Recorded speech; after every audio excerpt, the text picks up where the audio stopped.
Ukraine और Russia का पूरा मामला शांत हो गया बिना भारत से एक शब्द बातचीत किए हुए। ऐसा लगता है कि एक रीजनल पावर के तौर पर भी भारत की जो जो पावर है वो बहुत कम हुई है। ये एक बड़ा मसला रहा। दूसरी तरफ आप ये देखिए, ऐसा लगता है कि अब 90 रुपए छू जाएगा डॉलर। तो एक तरफ आप रुपए की कीमत इतनी गिर रही है, आप तो दूसरी तरफ डॉलर देखिए। और यूक्रेन और बड़ी-बड़ी बातें कर रही हैं। मैं आपसे एक जानकारी लेना चाहता हूँ, इस देश से भी आपके माध्यम से, और खास तौर पे उन भक्तों से, अंधभक्तों से।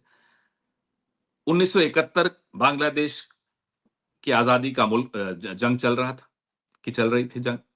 अमेरिका ने धमकाया भारत को, इंदिरा जी को।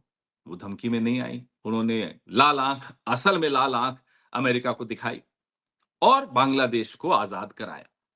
आप आइए अब 2024-25 में, अब सुनने में आता है कि $21 मिलियन बांग्लादेश की शेख हसीना सरकार को डिस्टेबलाइज करने के लिए अमेरिका से आए। भारत को क्या पता नहीं था? पता नहीं था, तो बड़ी चिंता की बात है ये। बहुत ही फ़िक्र की बात है कि पता क्यों नहीं था? अपने देश के पड़ोस में उसको लोकतंत्र को डिस्टेबलाइज करने के लिए पैसा आ रहा है अमेरिका से और हमें मालूम नहीं है, और पता था, फिर भी चुप रहे।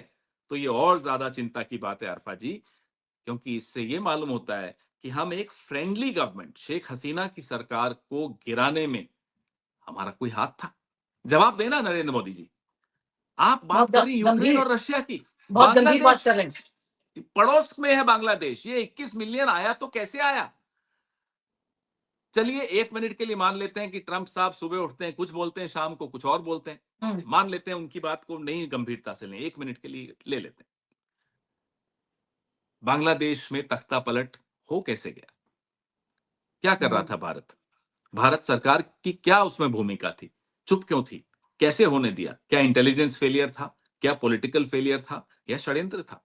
ये तो जानकारी हम सबको चाहिए ना, क्योंकि हमें तो 71 की बात याद रहती है।